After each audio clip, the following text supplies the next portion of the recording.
We come to Vision 7, and we're in the second half of a phase of 12, and we consistently flow through a phase of 12 presentations and then give it an interval. And then the next 12 constitute a further phase. The interval allows for us to have a very special gestalt that otherwise could not be expressed. The interval allows us to have a music.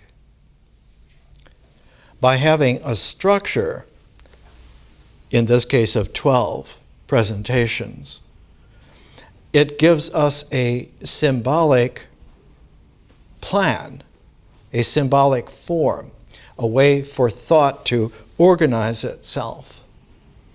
And in this way, we would have clear ideas.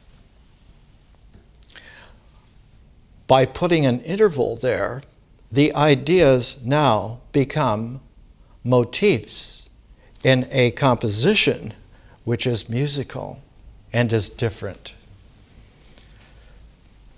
We're constantly taking pairs of books, pairs of exquisite seed documents of our planetary humanity to unfold for ourselves progressively in these phases, in this ongoing music, a way of learning which reveals consistently to us like an auger going deeper and deeper in, and like a spiral going farther and farther out in this deep complementation, revealing our nature and our context, both of which are mysterious.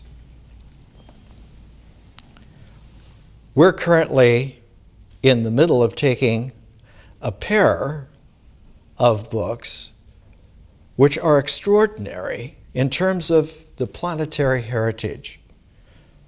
We're taking the greatest of all of Shakespeare's plays, The Tempest, his last great play, and we're taking a document that was written in the 30s AD, I believe by Mary Magdalene, celebrating the special vision of transformation that she experienced being a very special companion to Jesus. And we're taking these two documents, one which has become world famous and been in print ever since it was first published. In fact, since it was first performed in 1611, its first publication was in the First Folio, 1623, to commemorate Shakespeare by all of his friends, and The Tempest was the crown of the First Folio Shakespeare. Whereas the Odes to Solomon were extraordinarily esoteric, even when they were written, even when they were first circulated around a esoteric group of persons who do not think of Jesus as the founder of a Christianity, of a religion, but who was the guarantor of a new way of being real. And consistently, in the earliest records, in the earliest documents, it's not referred to as Christianity, but as the way. And in fact, the way translates very, very deeply in a resonant kind of activity, as we will see. From Britain to India, the way was accepted as how one talks about what this does, and when one is doing it, what it is that you are journeying on the way. In India, it will become the Great Yana, the Mahayana, a complete transformation of Buddhism. In the West, in Britain, it will become the foundation of an esoteric resurrection, Hermeticism, that eventually influences the whole esoteric British tradition, especially the Arthurian tradition, and its not its mythos, but its vision.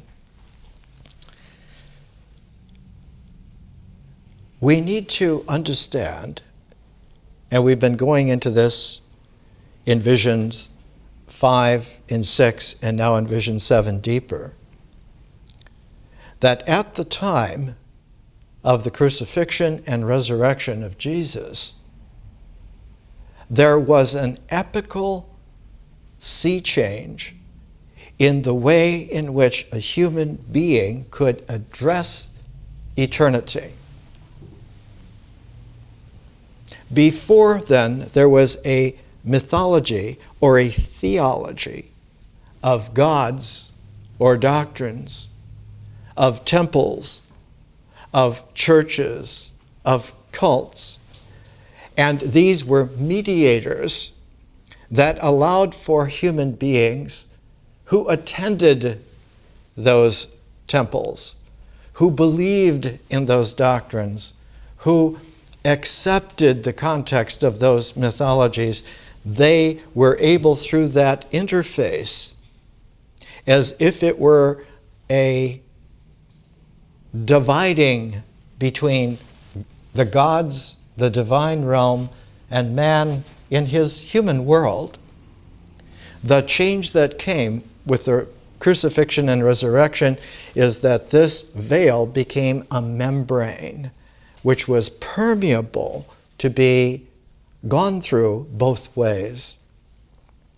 That the divine can come directly, instantly to anyone, not needing a priesthood, not needing a mythology, not needing the gods, not needing angels or demons, or any midway that would require of man then to be subservient to the middlemen, obedient to the exchange artists, authoritarian obedience, empire building fodder. Not only could the divine come directly to someone personally, but the person could penetrate the other way osmotically through that membrane and achieve a personal acceptance, so that one achieved what I have called shared presence. The resurrection was an extraordinary event that showed that this was true because it had happened. And since it had actually happened and been introduced into the universe, it was now available, had been pioneered, and was now the way in which one could actually achieve this and do this. So that the resurrection personages surrounding Jesus were extraordinarily charged with a charisma, with a visionary quality, and that's why we're taking it here in vision, to understand that it was sent out, it was broadcast to 5 different regions of the then known world in terms of a very broad swath. The farthest east that it went was southern India, all the way over to Madras. And the farthest west it went was the Cornish coast of the west of Britain, just across the Bristol Channel from Wales. The farthest south it went was Ethiopia and southern Arabia, called at the time Saba. And the farthest north that it went was into Armenia and the Caucasian mountain ranges. The center of it was a tandem across the Mediterranean Sea, having one point in Alexandria and having the second point in Ephesus on the Aegean Sea, what is today the Turkish coast. The group that went to Ephesus, we haven't talked about, but included the mother of Jesus, because the house that she was domiciled in, she was at the time 63 years old, and she lived just for a few more years after that. The house that she was domiciled in, it was so well known, even to today, that its reconstructed site, the house is still there, rebuilt as it was 2,000 years ago. And when Pope Benedict traveled ecumenically to Constantinople, to Turkey, he went down to the house that Mary, the mother of Jesus, lived in, and made a worship there. That house was originally built by 5 men who accompanied her, and the entire ensemble was watched over by Mary Magdalene, who was, as we will see and understand, magisterial. The 5 men were the young St. John. He was about 13 years old and had been assigned as being the Spirit son to be raised by Mary Magdalene. 2 of the other apostles went with them, Philip and Nathanael. Now, Nathanael's father was named Ptolemy, and so Nathanael's full name was Nathanael, Bar, son of Ptolemy. But later on, because people did not read or speak in the Hebraic way, Bar Ptolemy became eventually reduced to Bartholomew.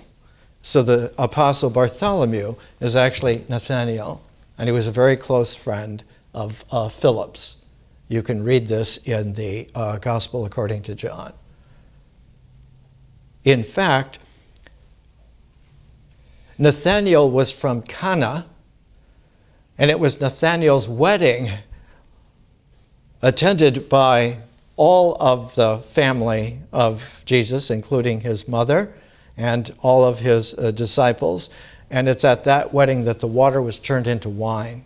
The wedding was the wedding of Nathanael bar Ptolemy, who was a very close friend of Jesus' family because they were extraordinarily well known. Because the father of Jesus, Joseph, was one of the greatest visionary writers of that entire age. And one of the documents that he wrote was the parables section of the book of Enoch. And that parables section has 3 parables all dealing with the Son of Man. And so Jesus was raised literally by someone who was the visionary author, the great dream master at that time in the esoteric Hebraic community. And one finds in the Dead Sea Scrolls 4 of the 5 sections of the book of Enoch, but you do not find the similitudes, the book of parables, because it hadn't been written at the time when the whole Essene community of Qumran, where the Dead Sea Scrolls were from, it had been destroyed by a massive earthquake in 31 BC and was abandoned for many decades. And when he was born, John the Baptist, because he was the son of one of the high priests, Zacharias, and his mother Elizabeth was a very well-known, very prominent, an older woman who was supposed to be beyond childbirth, when the order came from Herod in his later madness to kill all of the male boys born within 2 years of the date that was established, so that some future king would not supplant his dynasty. John the Baptist was taken as a baby by his mother. into the wilderness of Judea, into the caves where the Dead Sea Scrolls were buried. And he was raised literally outside of Qumran in the desert.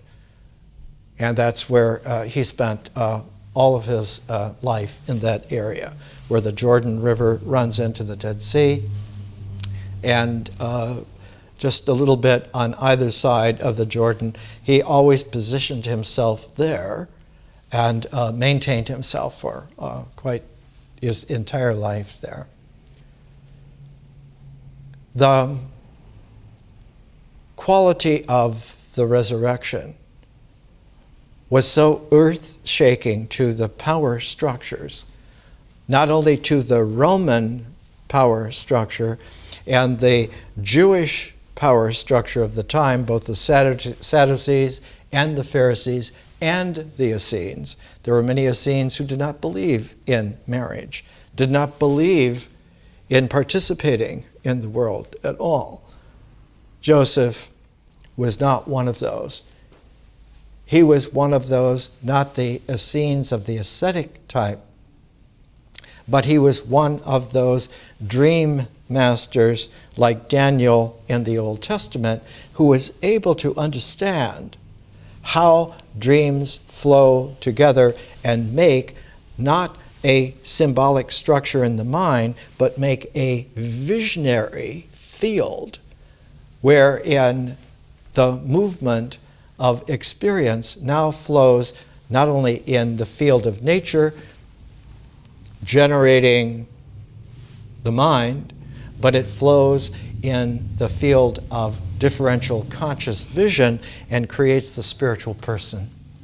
And so Joseph was, like Daniel, not only a dream master, but able to step up dreams from individual dreams to really profound individual dreams to extraordinary, the great dream of a lifetime, to a fourth level where instead of dreams, one now had a world vision of the future and how it would unfold.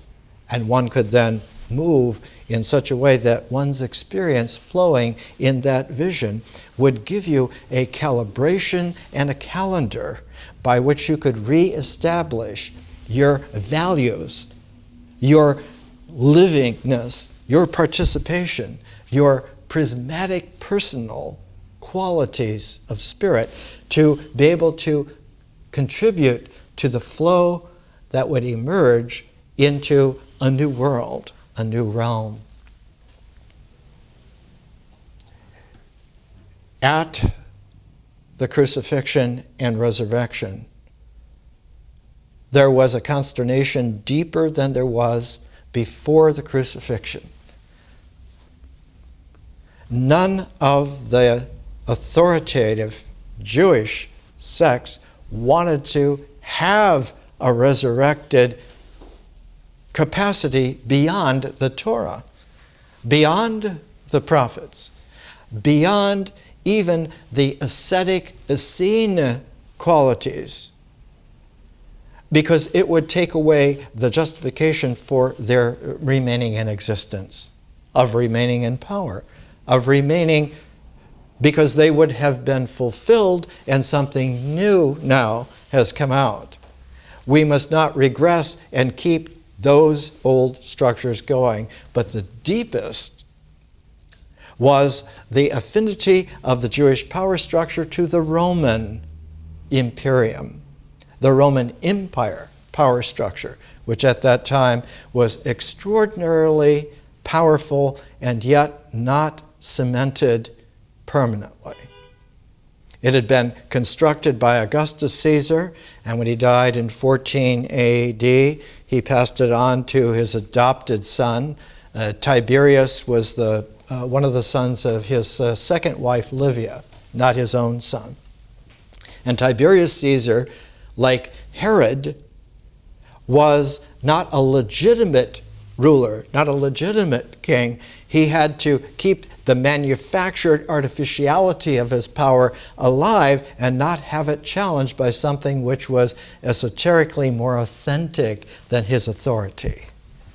And so one found the danger was so high.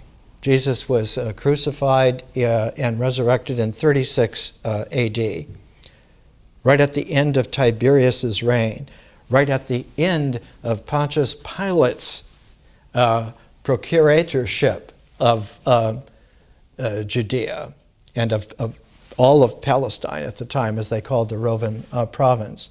And his center was in Caesarea on the Mediterranean coast. It was not possible to remain in Jerusalem. It was not possible to remain in Galilee or in Transjordan Perea or even Samaria, where Caesarea was. One had to leave and just leave a remnant behind. And the remnant that was left behind was clustered. It was a small group of people. And you can read about that group of people in the Acts. The book of Acts in the New Testament is by St. Luke and is the follow-up to the Gospel of Luke. It was written in the 60s, mid-60s, and was largely written in Rome. And in his exile there with Paul, who was imprisoned there and finally martyred along with St. Peter. They were martyred at the same time, and in fact there's a catacomb structure, and next week I'll bring an engraving from a book of 150 years ago that has an engraving of the catacomb with the tombs of Peter and Paul together there. The Roman Church always has the two keys, the keys to the kingdom, Peter's and Paul's, crossed, because the original sign was not a cross like this, but was an X cross with a P written in it, so that you had 6 lines. The top had a curve like a P, and that was the original Chi Rho of the symbol for the way. The cross is a symbol of the church's authority based on the crucifixion, whereas the Chi Rho was a transparent symbol of the vision of the resurrection, a completely different outlook. Not an ism at all, not an amity at all, but a new way. So anyone associated with the resurrection split. St. Thomas went to India,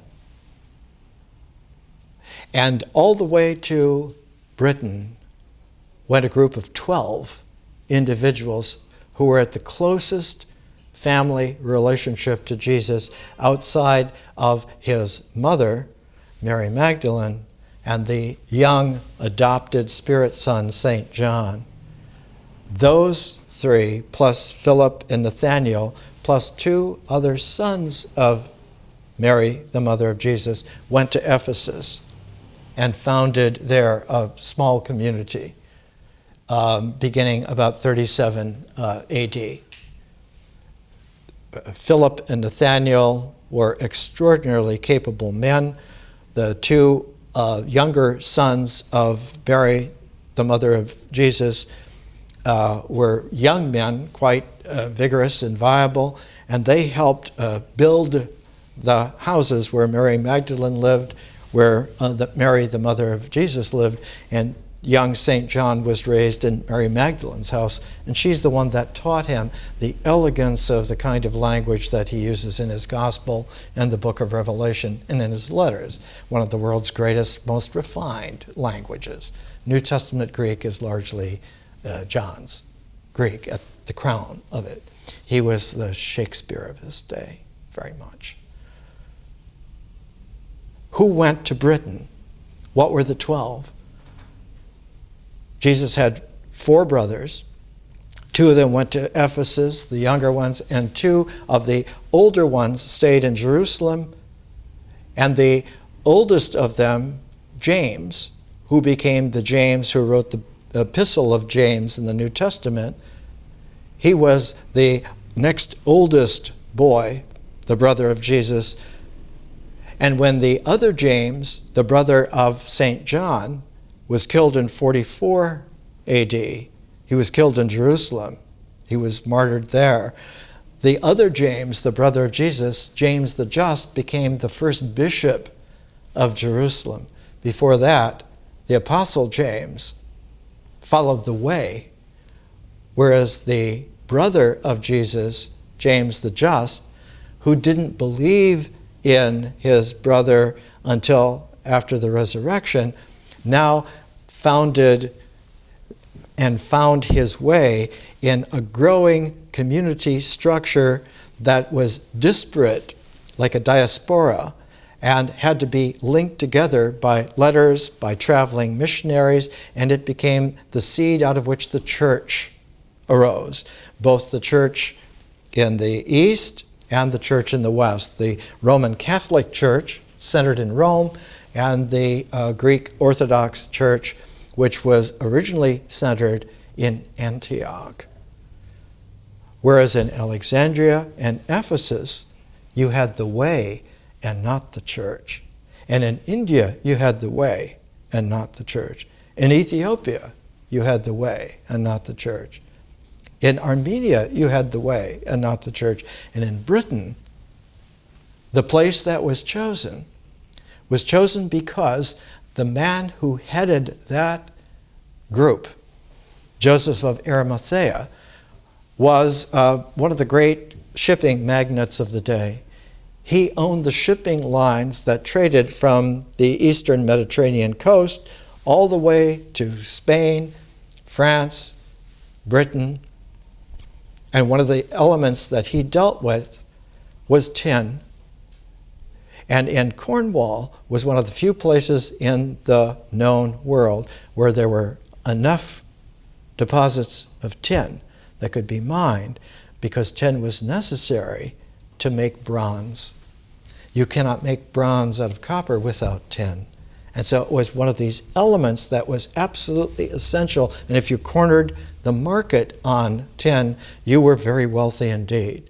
Like later on, the Medici family in the Renaissance, one of the sources of their great wealth was not just the banks that they had, but they helped corner the market on alum. And alum was necessary to fix color in fabrics. And because the Roman Catholic Church, through the Medicis, had a monopoly on alum, they became immensely wealthy, because any fabric that would hold its color had to use their product in order to ensure this. Tin was the element that Joseph of Arimathea's great fortune was based on, and he knew from business dealings all of the ruling kings of that whole West Britain area. And so they gave him a series of 7 hills in a low-lying valley land that in the springtime it would flood and the hills would become islands, a group of 7 islands. And as the summer came along, the water would dry up and the islands would then become hills in a verdant, beautiful countryside level. Those 7 hills were a mystical vision complement to the 7 hills of Rome. But whereas the 7 hills of Rome made an authoritarian imperial power structure, these 7 hills would make a visionary new realm of the spiritual person, of the cosmic future that would come out of this. Accompanying Joseph of Arimathea was his wife, and her name was Suzanne. And Suzanne was one of the 4 sisters of Jesus. In fact, all 4 of his sisters went there, and the site of those 7 hills in West Britain are known as Glastonbury. One of the things that grew very beautifully in that area were apple trees, and the origin of the name Glastonbury actually means the place of the good apples. the place where one can go back to the origins of the way in which men and women originally were thrown out of Eden, not because they were sexual, but because they were ashamed of their nudity, ashamed of their naturality together. They were made, human beings are made, paired, tuned. And so one of the qualities there in the Glastonbury resurrection was that any relationality of spiritual personage transcends realms of the artificial world where shame and guilt can obtain, where blame and power of authority can be manipulated. That this was a transformation of men and women, of mankind, out of the shame and guilt artificial culture, out of the way in which human beings had been granulated into isolated individuals who were helpless without some imperial, doctrinaire, authoritarian structures to hold them together, to make life work. Well, life doesn't need their structures. One of the phrases, consider the lilies in the field. They don't need Caesar's permission to grow.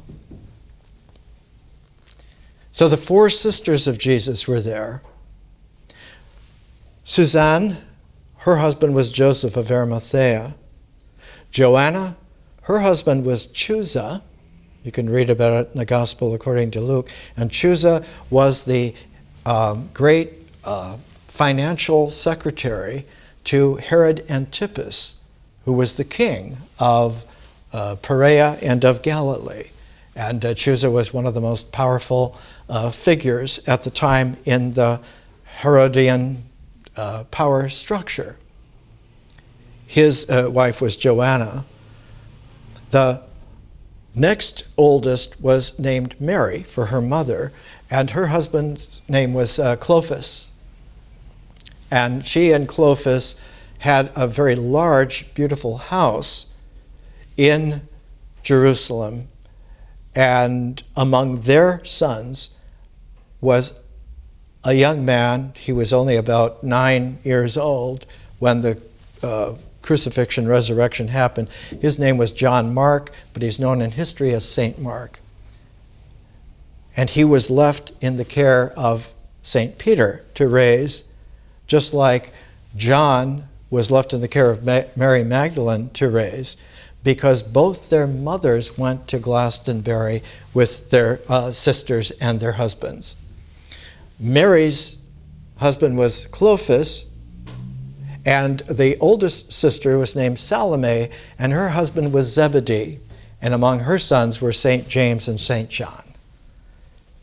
So the four sisters and their four husbands went there, and also Lazarus and his sister Martha went there, and St. Matthew and the great wealthy business partner of Joseph of Arimathea named Nicodemus, which is why in the Gospel of John, you read the whole section, it's the only place that mentions Nicodemus, who is told about how you only, as a human being in an artificial, superficial, authoritarian world, you only see the lighted hall. You don't understand where the wind came from or where it goes. You only know that here there's wind. Where it came from and where it goes, no one knows. Nicodemus, part of his heritage is that one of the great Old English poems is about a bird that flies in from the night into this large hall where everyone in the power structure is feasting and making merry, and the bird flies around a little while, a symbol of the spirit, and then flies out the window again into the starry expanse of night. Only spends a sojourning little time there. It's a direct Old English inheritance of the way in which this 12, and these 12 arrange themselves in the classic way of the way. They were arranged like a spiritual zodiac of 12 around a central sun building, which was a building where they took their meals together. And it was the meals together that was not just eating together, but at each meal, a special hymn would be voiced, and the hymns were the spontaneous poems created in their contemplative praying by themselves, and then brought together so that the meal was not only a meal, but it was a place where they would sing together. The hymn was introduced, and they would then sing, so that the singing of hymns together at the conclusion of the meals together was like the emphasis that this is a membrane of the community's transparence. Not just the person, but the entire community as a gestalt is now transparent, able to be cosmic, able to receive a cosmic energy, first-hand, spontaneous, no middle man, just like the person. That group of 12, eventually, it was founded in 37 AD, and eventually when it began to take hold in that West Britain area, expanding to Wales, expanding contacts to Ireland, expanding contacts beginning in the south of England. Glastonbury is very close to an ancient British road from Stonehenge times called the Fosse Way, and it goes from the Devon coast all the way up past Glastonbury through Bath, named for the Roman baths that were there, all the way into the north lands of Britain. On the other side of the Fosse Way, you found Stonehenge, and just above that, not too far away, Avebury. And when we come back from the break, we'll see that one of the most profound resonances, some 1,500 years later, is that when they were first trying to get together to have a new translation of the Bible into English that eventually became the King James Version, the first great, really poetic translation of the Psalms was by Sir Philip Sidney, who died in a battle against the Spanish Habsburgs in the Netherlands, and so his sister, Mary, completed the Psalms. She completed Psalms 44 to 150, and she did her translations largely in the country house where her husband, the second Earl of Pembroke, lived, in Wilton, just outside of Salisbury, within sight of Stonehenge and the Salisbury Plain. The 43 hymns of David, translated by Sir Philip Sidney in 1586, are exactly about the time that Shakespeare begins to seriously use a poetic language for the first time. Let's take a break.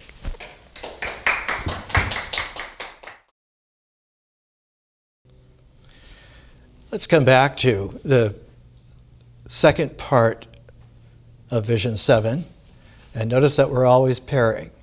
We're pairing parts, we're pairing books, not texts, we're pairing people, and we're pairing pairs to make squares, to make quaternaries. We're putting centers into them to make fives. This photograph is of a model that was made of an architectural psychic genius, Frederick Bly Bond. And he was the man put in charge of the archaeology of Glastonbury. And when he began to unearth extraordinarily the background and history of what it was, and it became known to authorities, the church, the political structure, all the power structures, they immediately got rid of him, and he spent the rest of his life in anonymity and poverty. Bleiband, this is in a book by John Mitchell, New Light on the Ancient Mystery of Glastonbury. And Mitchell has been involved for 50 years with this sort of thing and has written a number of books, not only on ancient archaeoastrology, but on UFOs and a number of other aspects, because they all weave together.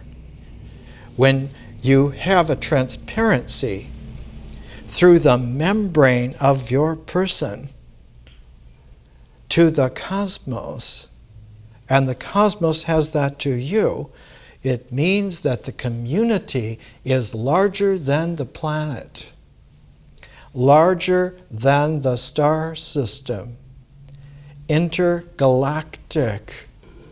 So we're looking at not something that's a little transformation so that you're a better person, so that you're gooder than you were. It's that you have matured to reality and the scale and scope of something infinite. This is a different calibration. And this education, this learning, is a recalibration, stronger than a revolution, more clear than a reformation, definitely more vibrant even than a renaissance. And the coming recalibration of man is upon us right here in 2007. 400 years ago, in 1607, almost about this time, the translation committees that had been appointed by King James I of England were finished largely with their translations that became the King James Bible. There were 3 pairs of translating committees. One pair was at Cambridge University, one pair at Oxford University, and one pair was at Westminster in London. So that you had 6 translation committees, and they were charged by James I, by the king, who was rather a severe king. They were charged to make sure that the translation was as close as possible to the bishop's Bible of 1568, because many people had grown up. By 1607, that's a 40-year, and when the lifespan was only 50, 60 years, most people were familiar with the Bible in English as the bishop's Bible. So the 6 translation committees, 2 in Cambridge, 2 in Oxford, 2 at Westminster, headed by Lancelot Andrewes, Andrewes. And you'll find T.S. Eliot wrote a beautiful essay on Lancelot Andrewes and the use of a very strong prose that translates easily into a poetic. It's strong as a rhetorical prose, and it's fluid as a hymnal poetic. And so the King James version of the Bible, also called the authorized version because it's the king who authorized this, it was supposed to stick close to the bishop's Bible. But one of the things that got in the way was that when the committees were working on this, they were charged in 1604 to do the translation promptly and to have it finished in a rigorous amount of time. And from 1604 to 1607 was the time where they were making their translations, and in 1608 to bring their translations together in the sense that the different committees would exchange their translations and check each other's work, and put it all together by 1609 so that it could then be put into the hands of printers and typesetters and be published in time for 1611, which it was. When a tyrannical king demands this, you do your best to obey. Hence it's called the Authorized Version in some ways. What happens is that this was exactly the technique used to translate the Old Testament into Greek in ancient Alexandria 2,300 years ago, or 1900 years before the King James Version. There, 72 different scholars were brought from Jerusalem to Alexandria. They were housed in a special place on the island of Pharos, just off the coast of Alexandria by the great lighthouse, and they were divided. There were 6 men from each of the 12 tribes, making 72, and their work was done and then checked by each other to make sure that the ancient Hebrew that was used was put into a living Greek. And so the translation of the Old Testament into Greek is called the Septuagint. It's called because the colloquial phrase was not 72, but the 70. Those 70-some men did this. And so the Septuagint became the Old Testament that was read throughout the world because Hebrew was only spoken by a few cultivated people in one little area or a couple little communities scattered. The common people spoke Aramaic, which in its elegant written form was Syriac, but the language used throughout the Roman Empire for really cultivated people was Greek. Latin for the auctoritas of the imperium, but Greek because it was the most refined language at the time available to be able to understand the nuances and the niceties, the details, and the large strategy of most ideas and most heritages. The language most cognate to it was Sanskrit in India. And so Greek and Sanskrit, both Indo-European languages, though used just by a small percentage of the people, always carried the weight of the traditional literature, always carried the poetic of it. In Elizabethan English, and the grand person who is put into this, not just Italians, but they were Renaissance Hermetic philosopher geniuses. And Florio was the ambassador in England from France because he was associated with the way in which the Italian Renaissance had gone into France, especially into Paris, especially into that rare creative population in Paris who saw that though the Platonic Academy in Florence, founded by Cosimo de' Medici and headed by Marsilio Ficino, though that was excellent, it was a pioneering early effort, and that there were further developments that had happened. That 100 years had gone by, and that all of the developments were not limited to Italy at all, but had been expanded, especially in Northern Europe, that the Northern European Renaissance was a huge expansion beyond what the Italian Renaissance had been originally. And so in Paris, there were set up a series of esoteric schools called the Academies.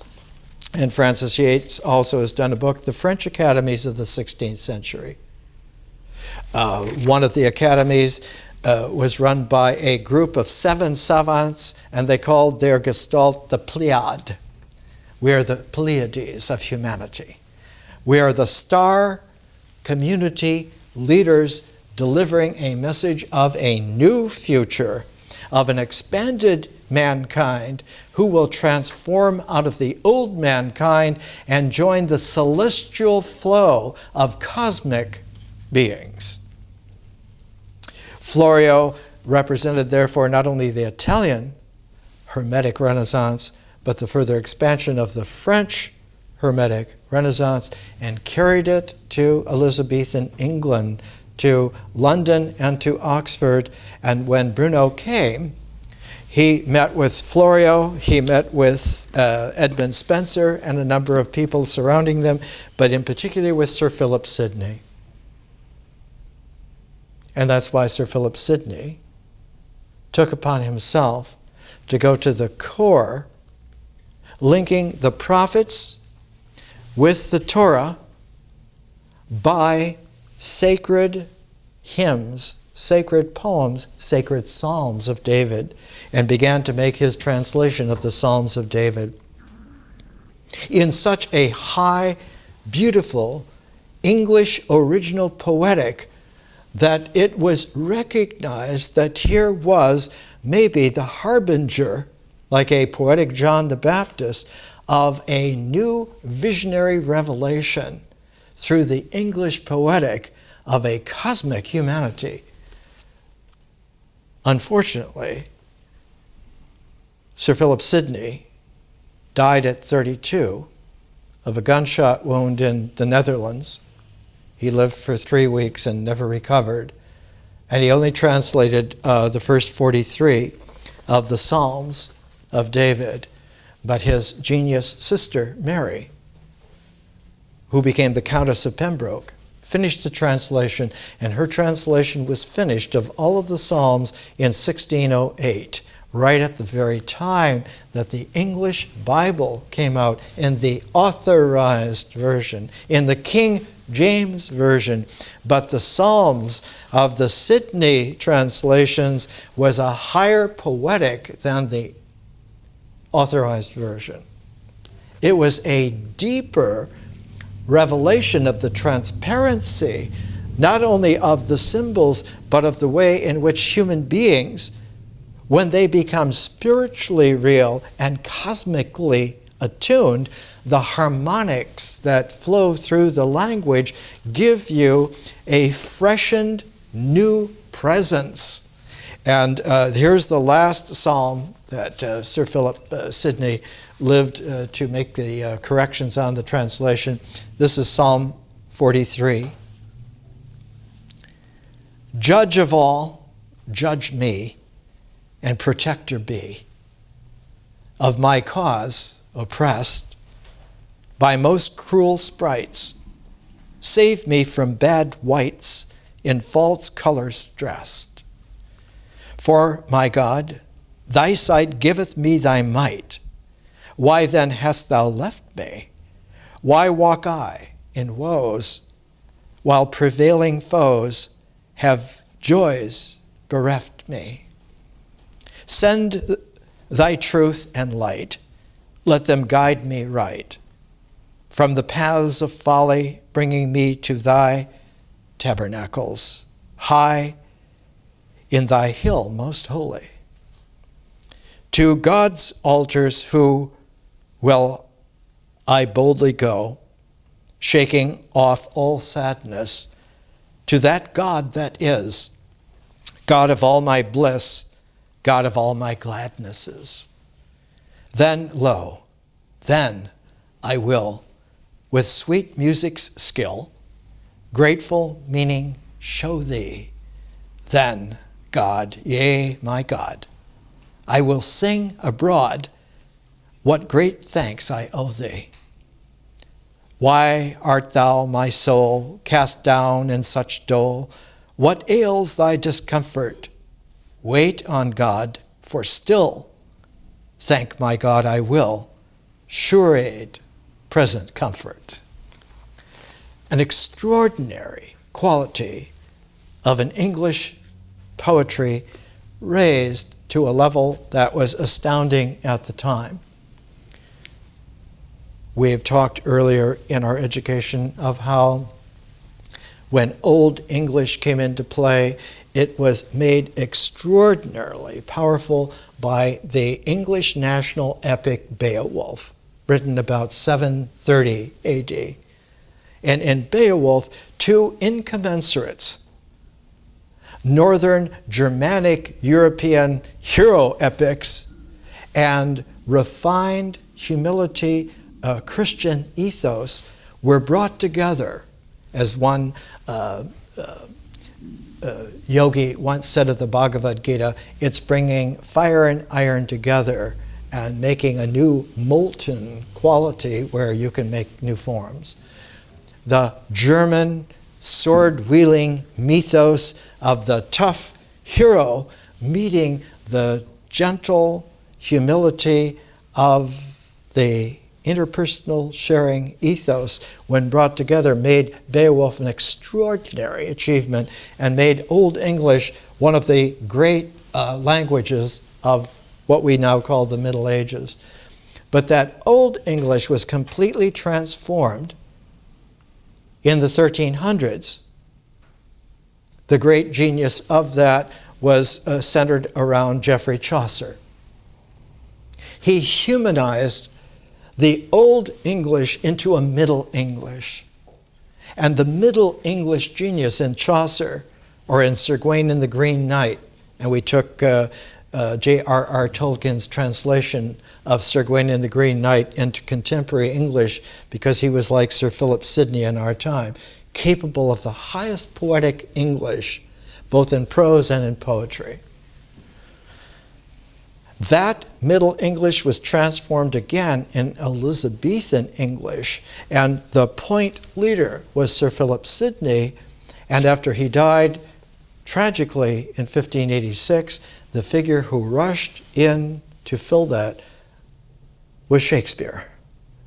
And Shakespeare came into play in such an extraordinary way that he was referred to by one critic as an upstart crow. Because when he went to London as a man in his early 20s, he had spent time in Lancashire being a tutor in a private home. Before that, he had helped his father, a glove maker in Stratford, Avon, who fell on tough times because he was married to a Catholic woman. And we talked last week about how Shakespeare, as a boy, born in 1564 but raised in the early 1570s, and it was a time when the English countryside had two waves of completely different thresholds of change. One, the Roman Church had sent missionaries to recapture the souls of people for the Roman Catholic Church, so there were Catholic missionaries seated all through the English countryside, and at the same time from London, not from Rome, but from London, the beginnings of traveling troops presenting secular plays. The first public playhouse in the world was in London in the 1570s. And the Burbage family that built it, the son, Richard Burbage, became the partner and best friend of William Shakespeare for most of his working life. They simply called it in London the theater. And there were a few places that were built to compete with it because people flocked to see not just services held in a church for religious doctrine, and not just the kind of services held for the general populace by traveling mystery play, minstrel show. Let's reduce it down to just little actions for the crowd.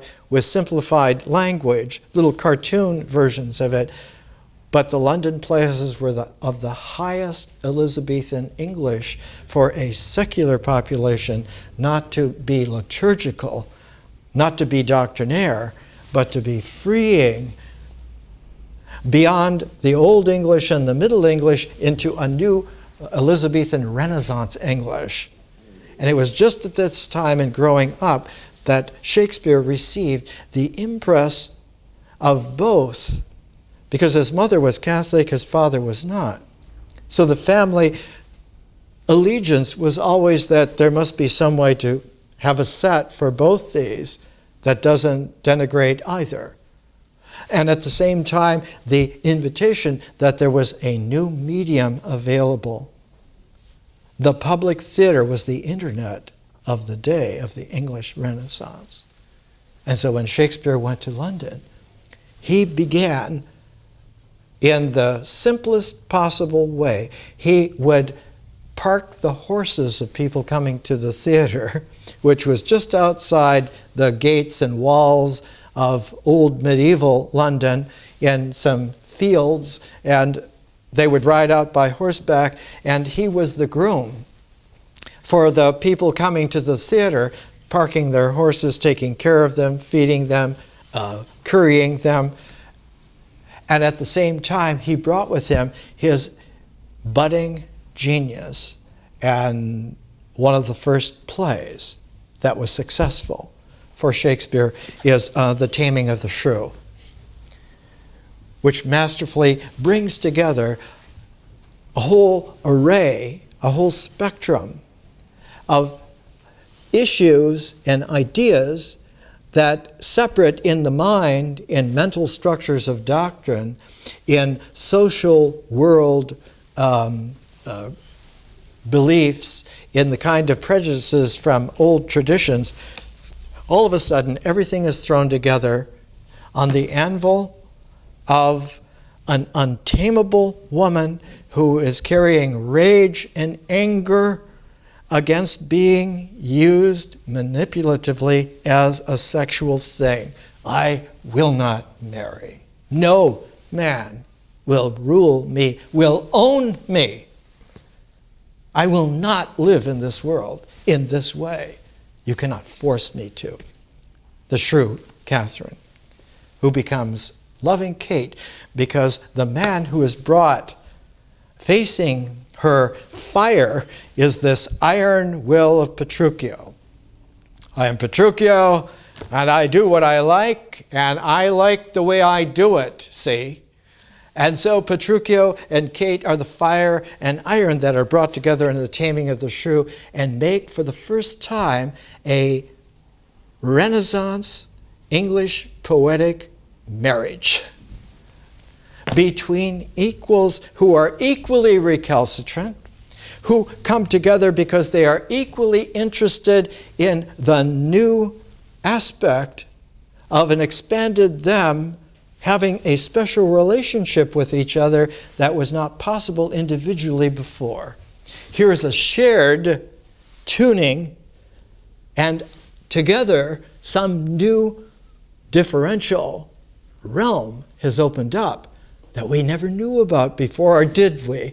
Yes, we did, because we knew that in ancient Britain, at the very origins of this great transform, there is an esoteric tradition for these 1,500 years that those special holy family people came to Britain and planted the seed of a resurrection into a wider humanity by a shared presence tuning of our spiritual persons.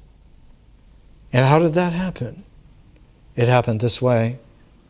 The head of those 12, the 4 sisters of Jesus and their husbands, Lazarus and his sister Martha, the apostle Matthew and Nicodemus, the first child born to that group was a daughter to Joseph of Arimathea and his wife Susanna.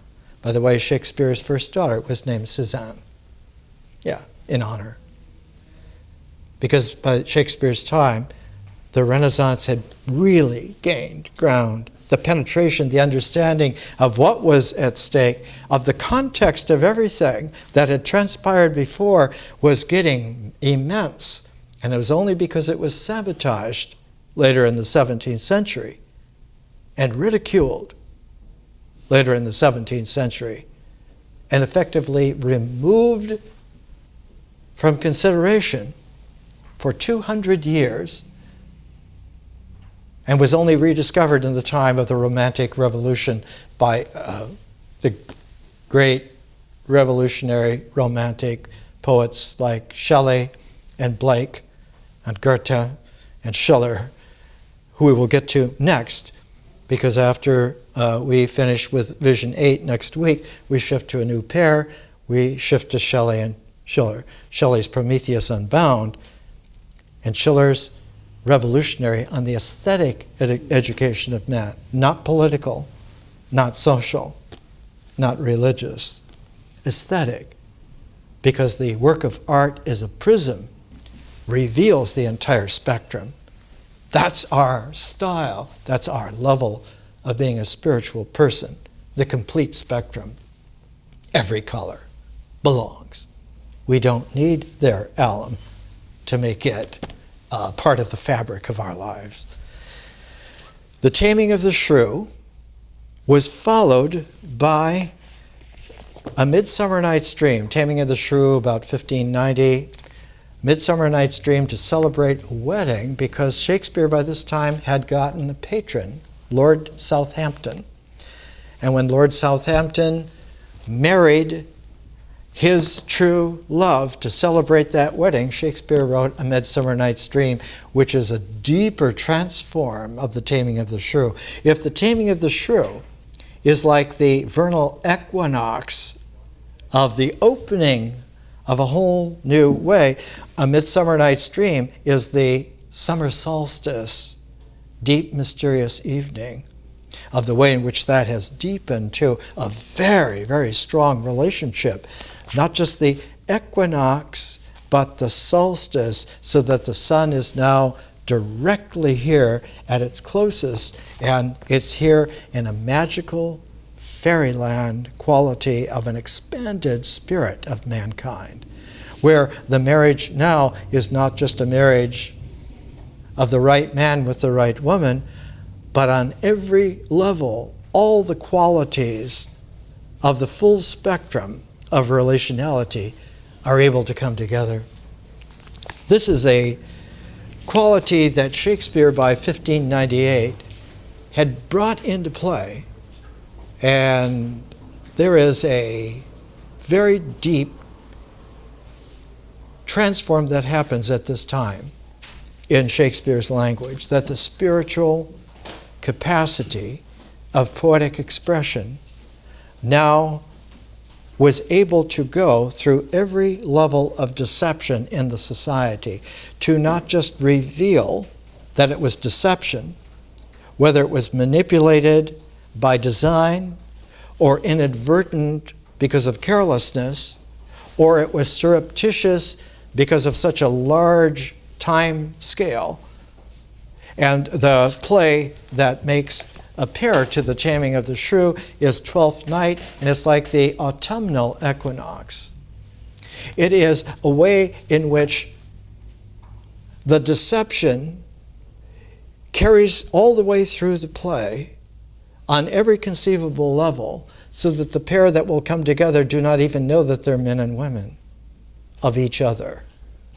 So that the social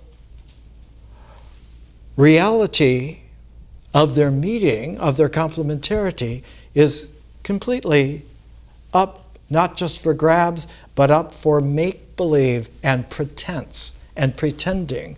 And so one of the central figures of the pretending in Twelfth Night, a vain man named Malvolio, thinks that he's going to get the royal lady because he has intercepted a letter that says that she loves him, and of course the letter is a complete deception. But he parades himself like a peacock that he is going to be very attractive to her, and he's going to take his dress according to the way in which her letter specifies what she likes about him. And of course, the letter has deceived him. It's exactly what she doesn't like. But it's the fourth movement of this new season of Shakespeare's Elizabethan pattern of unfolding the esoteric quality of an expanded life in the cosmos, that the winter solstice is the tempest. It directly relates to A Midsummer Night's Dream as the summer solstice. And just as A Midsummer Night's Dream was about his patron, Lord Southampton, getting married, the tempest is about the marriage of the daughter of King James I of England, Elizabeth, with the young Prince Henry on the continent. He was in those Germanic kingdoms, they used to call them Palatinates, and he was the Palatine elector from southern Germany, from Heidelberg, and he was a marvelous young prince. And his marriage was supposed to bring the ancient continental tradition together with the ancient British tradition in a marriage. And so when The Tempest was first produced in 1611, it was produced to bring the maturation of the poetic outside of the translation of the King James authorized version of the Bible, to make sure that the poetic of the theater, the poetic of the poems, was superior to the kind of artificial, agreed upon, false poetic of the authoritarian power structure. And so Shakespeare, in A Tempest, while he brought out the first edition of The Tempest in its play form in 1611, it was redone for the marriage of Elizabeth and Prince Henry in 1613, and brought so that the first presentation of The Tempest ran a competition with the English of the authorized version, and the second was a new revelation of an even higher quality of harmonic in what was supposed to be the grand initiating marriage of a new Europe, a completely new world, hearkening so that it would get outside of its kingdom power structures, outside of its limited traditions, and open itself up to a cosmic spread of mankind. That it was larger than kingdoms. It was larger than a Europe. It was larger than a programmed religious of any kind of theology. It meant that we were now able to go back into an eternal mode. And at the end of The Tempest, the magician who has brought about the entire play addresses the audience in this way. He has given up his magic cloak. He's given up his magic staff. He will no longer have access to the world of fairy energies, and he addresses the audience because the actors form a community with the playwright, writer, and director. But that community of actors and playwright on the stage form a commune with the audience. And the audience is not just those in the theater then, but the audience is for all future times to be. Even if The Tempest is performed on Mars, those Martian human beings will be a part of that larger commune, that eternal possibility. Prospero addresses this universal audience and says, "Now my dreams are all overthrown, and what strength I have's mine own, which is most faint now, 'tis true. I must be here confined by you, or sent to Naples, let me not, since I have my dukedom got, and pardoned the deceiver, dwell in this bare island by your spell, but release me from my bands with the gentle help of your good hands, gentle breath of yours, my sails must fill, or else my project fails, which was to please. Now I want spirits to enforce, art to enchant, and my ending is despair, unless I be relieved by prayer, which pierces so that it assaults mercy itself and frees all faults. As you from crimes would pardoned be, let your indulgence set me free. And with that, Shakespeare, as William Faulkner said, broke his pen and dropped it. More next week.